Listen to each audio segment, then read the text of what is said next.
Hello, everyone. It's a pleasure to be here and to welcome you for the second edition of THF's Talk series.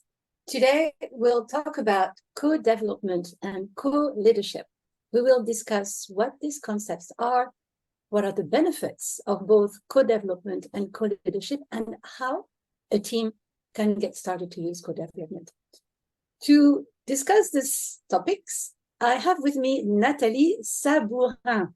Nathalie and I met a few years ago. We met online, and when I was looking for information on co-development, and I came across her name, and she's one of the world's experts on co-development, action learning, and co-leadership. Nathalie, welcome. I know it's very early for you because you're connected. Oh, thank you so much. Montreal, yeah? Yes, I'm from Montreal, Canada. A lot of people know Montreal from Le Cirque du Soleil, Marie-Laure, or even Céline Dion. We're part of the world where we speak French, and we're part of a North American, a very creative place. A lot of startups as well here. Yeah.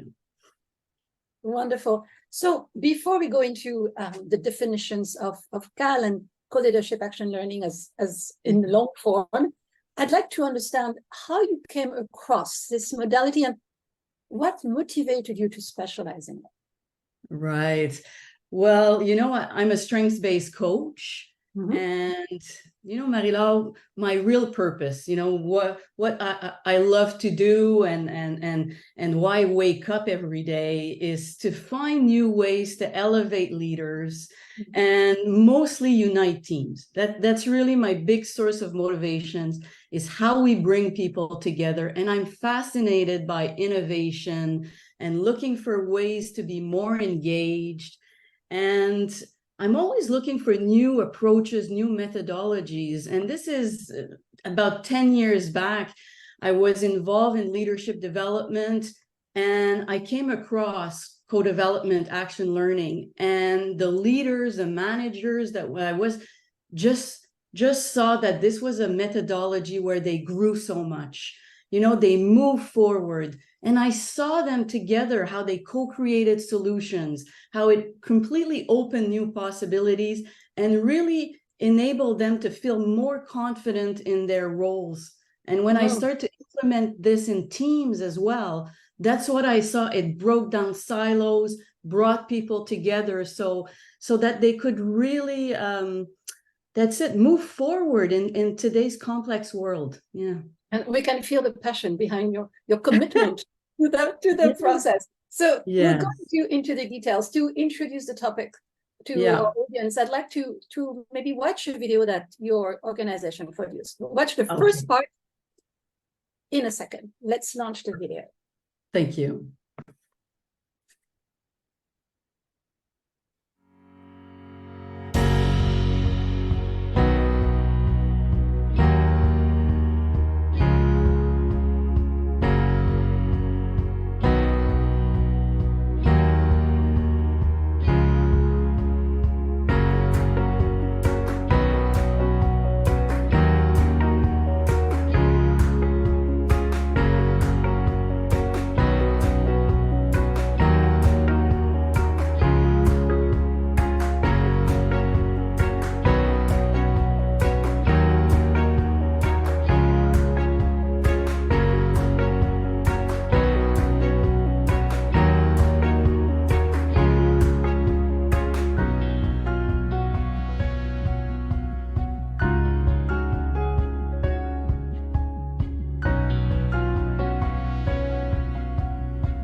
All right, we'll watch the second part in a short while because there's already quite a number of points to discuss. Let's start with the big picture. You know, in the current context, we have lots of changes, right? Companies are facing changes internally with employees expecting different things from their jobs. They're facing changes externally, whether it is from the consumers or customers, with their preferences, how they engage with them. Competition is changing. So how can such a process help an organization in this current context? Right. Well, I think it all starts with that, Marie-Laure. You know, what are the business drivers, and as professionals, as coaches, as L&D professionals, human resources, and even as managers with our teams, how can we innovate? How can we bring new solutions so that we can transform our practices as well? When you're looking at what's going on in the world, like the latest statistics, there's 44% of people that in the next couple of years will need to be reskilled. You're looking at high performance teams. What are the criteria of high performance team? The teams that are the most innovative. The teams that are the most innovative are the ones that constantly learn, relearn, unlearn. They're the ones that are experimenting. There's also the ones that are reflecting. You know, I was just going to the mailbox just this morning, Marie-Laure, and the latest version of Harvard Business Review today is on reskilling at the age of AI. You know, so in this context, also for us, our clients, executives, executive teams are really looking at what does that mean to be a leader today? You know, and many of them needs to change their perspective on their role and how do they engage people, how do they bring people together around a common vision, and what's their role? Because when you think about where we were in 2016, it's not the same thing as where we were today, huh, Marie-Laure? And yes, and when you mentioned leader and the role of the leader, because in coactive, you know, I mean, in CAL, right, we have this idea of the leader that's quite different from the typical idea of what the leader is. And actually 2 days ago, I was facilitating a session and we were discussing the role of a leader and what a leader is. And somebody said, oh, you mean as a leader, I don't have to have all the answers. And I was like, no. And there was an aha moment for the participants. So in your perspective with CAL, right, what's the role of a leader and how would you define leadership? Right. Well, I think that's what's very interesting about this definition of what leadership is in this mindset of co-leadership, you know, because when we think about leadership, usually we think about a role, you know, so you think already, oh yeah, it's the executive, you know, and he has his executive team or her, and, you know, then there's the managers and they have their teams.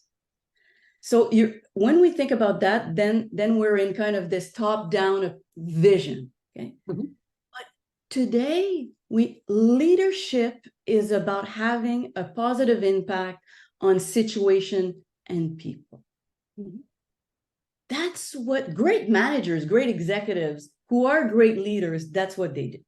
They have a positive impact on situation and people. They bring people forward. They mobilize them around a common vision. You know, they foster learning cultures that are motivating as well. And so for me, it's really around the fact that in today's world, everything is complex. All of the challenges, and we saw it during the pandemic. We're moving from more of a world where we could predict it to a world that there's a lot of ambiguity and there's a lot of complexity. So we cannot be alone to find all of the answers. And there is so much potential. So how do we unlock this potential? How do we unlock collective intelligence? And it's through collective intelligence and teamwork and collaboration. But that requires humility it requires another way of seeing our roles when we are managers or executives. It's another mindset. And I truly subscribe to your view of leadership as someone who can leverage this potential of team members and so of the group, right? And I mean, there's different components, of course, different pillars, right, to your leaders, but in relation to the team, is someone who can unlock this potential. And Caille is one modalities that they can use. And I'd like to understand, moving forward a little bit, you know, we talk a lot about inclusivity, diversity. Quite a number of organizations have programs in place to promote a diverse workforce, which is great. And at the same time, often, you know, they have a diverse workforce, but they don't have the tools to really leverage or the potential of this diversity, really to offer different avenues to those voices. So how would such a process use those organizations? Right. Well, we saw it in the video. Co-development action learning brings together small groups with people that are coming from different perspectives. Co-development action learning can be implemented in two ways. It can be implemented within a business, or it can be implemented as well externally with people that are coming from different companies, different organizations. Okay, so if I'm answering your questions in the context of an organization, so we're seeing co-development action learning, Caille, can bring, for example, managers, leaders, executives from different departments. Okay, so in this context, they're coming together, and often in large organizations, that's the real challenge because there's so many silos.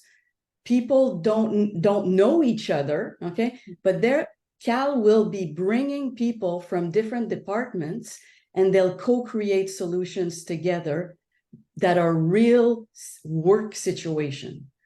So in this context, and in the reality of today, everybody is very experts in their field, very, very experts in their field.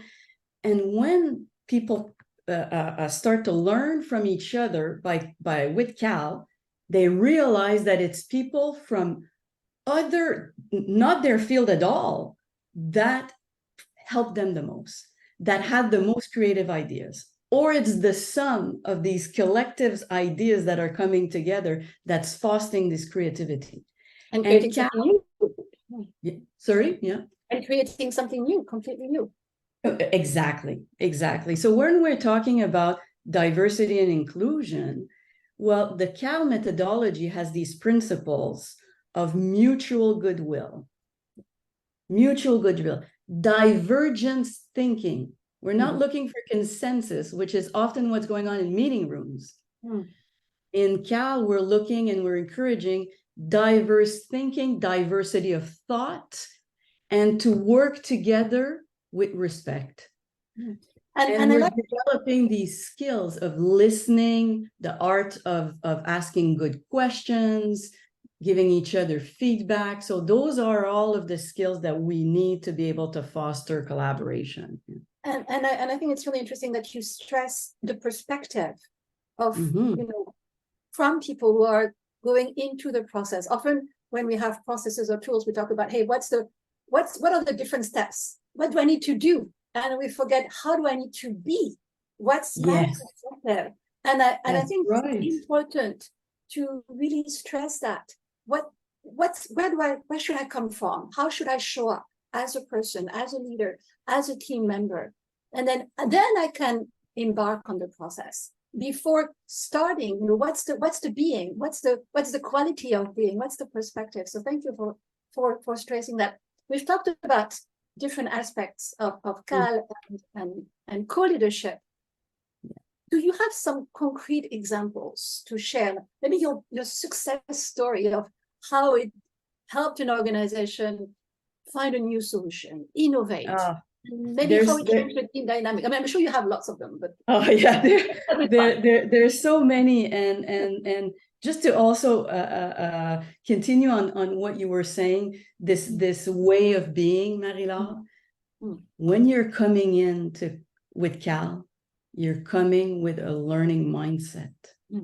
You're coming with a growth mindset because you want to learn from each other. And that is so important. And you're coming in a safe space so you can practice these skills, you know. So there's so many examples, and we have this great book that's coming out, Codevelopment, Action Learning for Business, and it's absolutely incredible because we have all case studies that have been documented. We have 10 years of scientific research, and we're so proud of that because it's quantitative research.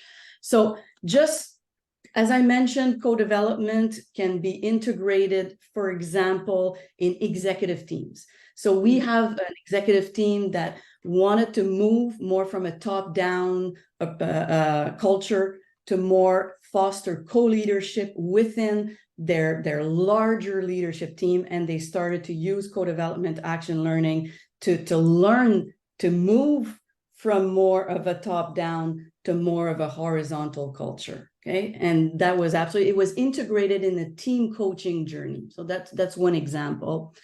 We've integrated as well in another team that did strategic planning, you know, so they all came together, build the future, and then they use co-development action learning to be able to accelerate the strategic initiatives that came out of their strategic plan.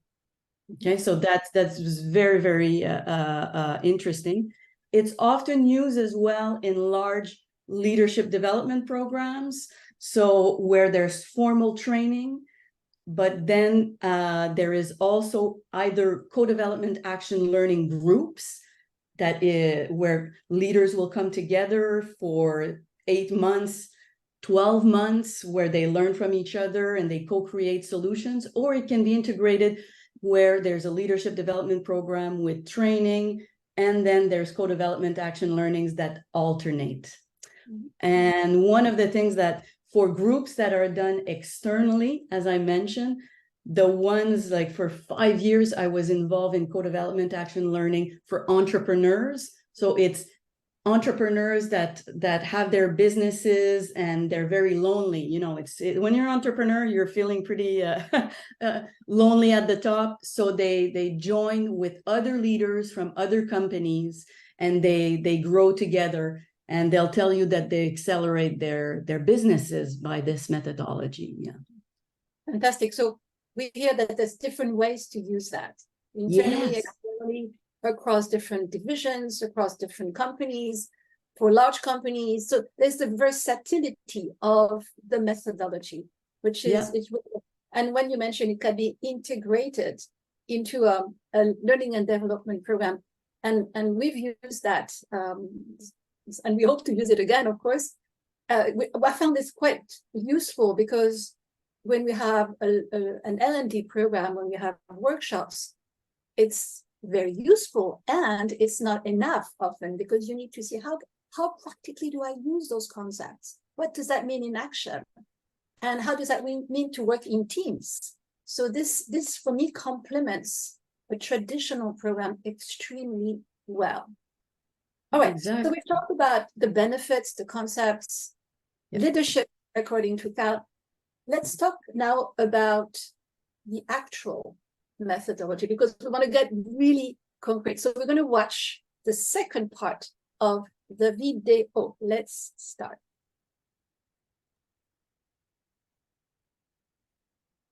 We're going to launch it in 1 second.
Very good. Excellent video.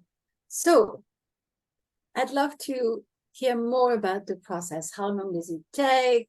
What are the skills required? Can you tell us more about, in real life, what is it? Yeah, this methodology, it's structured and it yet flexible at the same time. But the power of Code of Cal is in following each of these steps, because it integrates coaching practices and it incorporates as well brainstorming, ideation, and it incorporates learning and reflection. And the most important is that there's the follow-up. So it stimulates engagement, because, that's the spark, Marie-Laure, it's you're coming back and you want to see, hey, yeah, what did you do? You brought this challenge, you brought this objective that you wanted to accelerate, you brought this challenge that you had, and we looked at it different angles all together, and there was an action plan. But then what did you learn? What are some of your key insights? Did you change your mindset? And then what did you do? And that's the power of co-development. Yeah. And in addition, in parallel to the process, what I really find super interesting is two things that you said. The first is about the follow-up. Yes. No program can succeed if you don't have any follow-up. Yes. No, that's actually, it's been proven to be the number one thing. If you have follow-up, you increase your ability to succeed dramatically. So that's the number one. So number two as well, when you shared that, as a process, we also step back and we reflect, because we're so in the day-to-day, we're so often in reactive mode that we rarely step back, reflect, and this is when change happens, right? This is when transformation can take place. This is when we can truly innovate. So to have both, right, the follow-up and the reflection time is very powerful. I'd love to continue now to look at where does it work, because it's versatile. It can be applied to many different types of organizations and teams. Yeah. And yet, do we need, can any organization use it? Do we need prerequisites, a particular environment, so that it can be successful? Yeah. And I'll answer the questions in the different way, in the sense that where does it doesn't work, sure. Or that I don't recommend to implement Cal. For me, where I saw Cal that did not work, is with organizations that try to use Cal to solve conflict. Okay. Because we think we're bringing people together. Okay. Yeah. Every methodology has a purpose.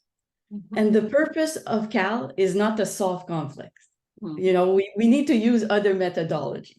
Okay. Because when we're coming into Cal, we're going to learn from each other. We're going to be in a growth mindset. Okay. We need to create the right conditions so that everybody feels safe to open and to bring a challenge, bring an objective. Okay. So I saw that relationship became much more stronger after people came into Cal. Okay. But let's use mediation, or let's use other methodologies before that. The second time that I saw that Cal did not work is people get very excited about this methodology, oh, I just love it, I experience it, and they're going to try to implement it very, very fast, but with no alignment and no purpose. It's important, like any other initiative. Why are we doing this? So what is your strategic plan? Is in your strategic plan, are you looking to elevate leadership? Are you looking to break down silos? Are you there to foster more collaboration? Are you looking for new ways to grow your leaders? Because we know that leaders, the best way that they learn is through action learning, not just content and knowledge. So for me, those are and the last one I would say as well, Marie-Laure, is organizations where there's the business model works on competition and an individualistic, very, very strong individualistic culture, you know? So in a sense like that, for me to come in and to be able to evolve a culture, I would use other methodologies to be able to start to transform and evolve this culture. And maybe in a year or something like that, the organization or the team, you know, it's all about the evolution of the team, the maturity of the organization, the business. Maybe in a year, the timing will be right. But the alignment for me, Marie-Laure, is so important. You know, in our co-development action learning, do we have a theme, for example? If it's for learning and development, do we have leadership competencies that we want to grow and build? So the leaders that will be coming in this group will bring challenges that are aligned on mobilization and teamwork and influence, for example, you know? Or are we looking at co-development action learning, for example, after a strategic plan? So the projects that will be brought will be the ones that we'll need to accelerate to succeed together and to achieve that vision that we co-created together, you know? Mm-hmm. So a direction, definitely. Yes. The direction can be at different level, but you need a direction. That's right. That's right. The composition of the group as well, Marie-Laure, is very, very important. The composition of the group, because a lot of organization and you know this, oh, it's 6 to 8 people. Oh yeah, we can take 2 more. Yeah, we can take 2 more, you know. Okay. And the more you'll have diversity, the more there's going to be even more creativity and more innovation. So the composition of the group is very important. Yeah. And do you have any recommendation with regards to the composition of the group? Yeah, again, the number is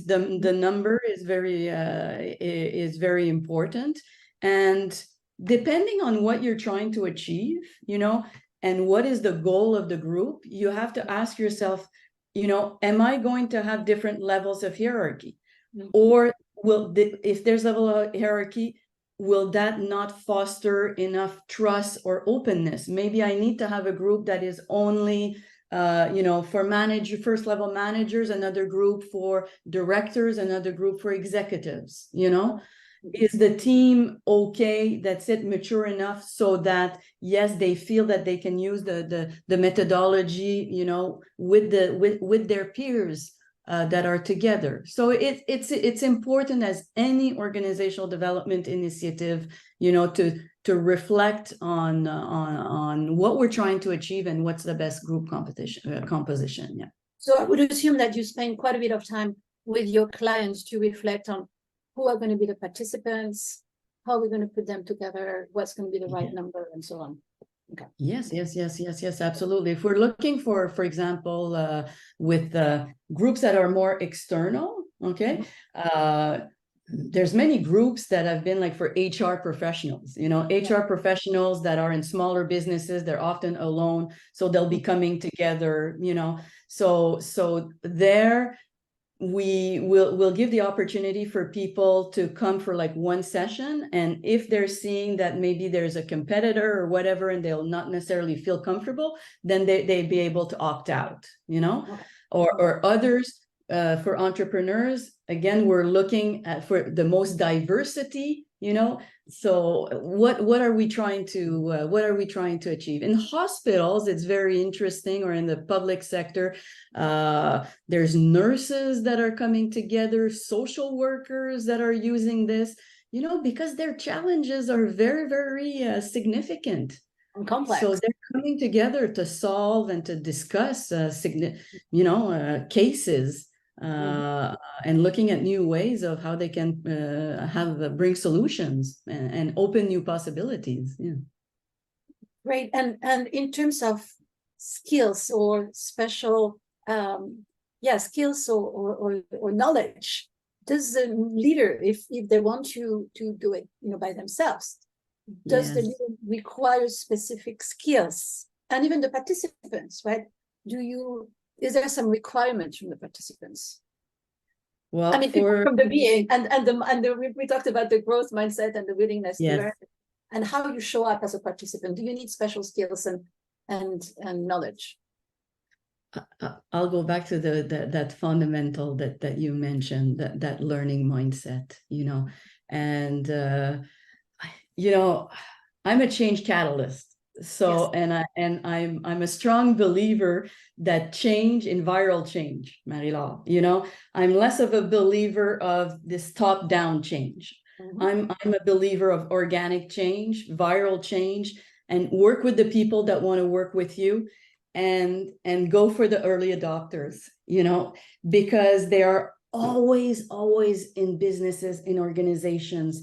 There's these change agents. There's these people that want to try and do things differently, and go with the early adopters. We did that in an IT firm, okay, where there was already a group of leaders, that they were already meeting together, very informally, sometimes over lunch and something like that. But, some of them were like, okay, we should get a little more structured, but they didn't know how to do it.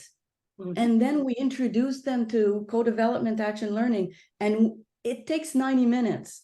It can't take a long time, but when you're there for 90 minutes, it just goes so fast because you're so effective. Because when you're following this methodology, it's not kind of a coffee conversations, you're very structured, and the person prepares. There's a preparation in advance. You're thinking about what the topic that you're going to bring. It's something that is a learning that's going to be pertinent for the group. And then we follow this methodology. We practice the art of questioning. We practice reflection, and then we open up with new solutions. And as I mentioned, then it's the action plan and the reflection. And this group in this IT firm just were so effective, and then groups started like that. And how does that change afterwards, the dynamic between team members, outside of the context of the actual process? When they go back to their job, do you see any changes in how people interact, how people collaborate when it's done in-house within a team? We've just finished 3 years of a major program for women executives, high potential, that had this opportunity to come together for a few months so that they could be prepared to move up to the next level. And Marie-Laure, saw women that, because it's in a large financial organization, did not know each other, okay? And to start to concretely work on projects, transformation projects that they told me would not been accelerated as fast as it could if they had not participated in this program that allowed them to get to know each other, but also to live Cal, because now it created trust. Fantastic. It created trust and a bond that was not there before. And I've seen it in universities as well. Like silos were, we broke down silos. It's very interesting. One last thing that I didn't mention when I'm thinking about universities, that Cal is also used in university curriculum. Here in Montreal, at HEC Montréal, Cal in 2018 won the prize for the most innovative way of teaching. Fantastic. I used it. I taught human resources for many years at HEC, and I integrated it in my training. And so that's very interesting. MBA students use it. Yeah. And you've done a number of case studies researching the impact of Cal, and it's been proven scientifically. Yes. Yeah. Yes. Okay. Yes. Good. 10 years. 10 years, hundreds and hundreds of groups. And that's what's being published in our book. And so the scientific research now demonstrates. And what's interesting is, we talk about co-development, action, learning. And for us, the 3 words that summarize, so for co-development, co-create solutions. Action, it's all about accelerations of solutions and goals. And then co-development, action, learning, and it's all about growing and progressing and learning from each other. Those are that's the power of Cal, and it's demonstrated now with scientific research. Yeah. Fantastic. One thing we haven't discussed, and that I would like to address, because I know in some contexts, when you have a culture of top down and when you expect the answers from the leaders, right? Yes. How would you handle, or have you faced any resistance? For example, when I talk to people, I interact with like participants to workshops. Some leaders say, yes, I'm trying, to engage my team members more. I'm trying to even adopt a coaching approach, right? Which is also based on a growth mindset, believing in people's ability and creativity and supporting them in finding their own answers. And sometimes I face resistance. People tell me, well, that's your job to find the answers. So have you faced resistance, and how would you deal with resistance if you faced resistance from some participants in the process? Yeah, it's for sure, Marie-Laure, that it's not for everyone.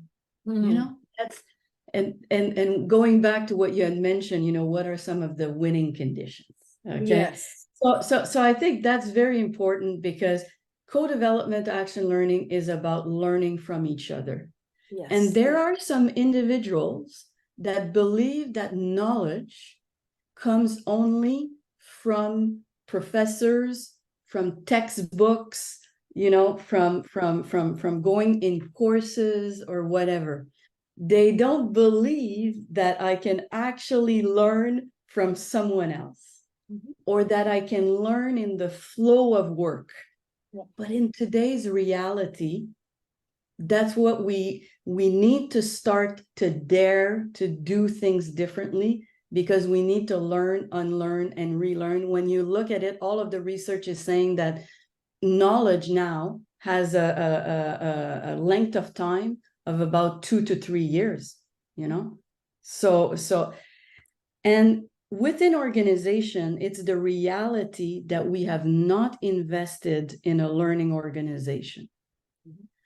So, and often people are seeing that to be able to grow, the only way that we need is to provide training. And even here in Quebec, when we're looking at a lot of organizations only invest about 1% of their entire salaries for training.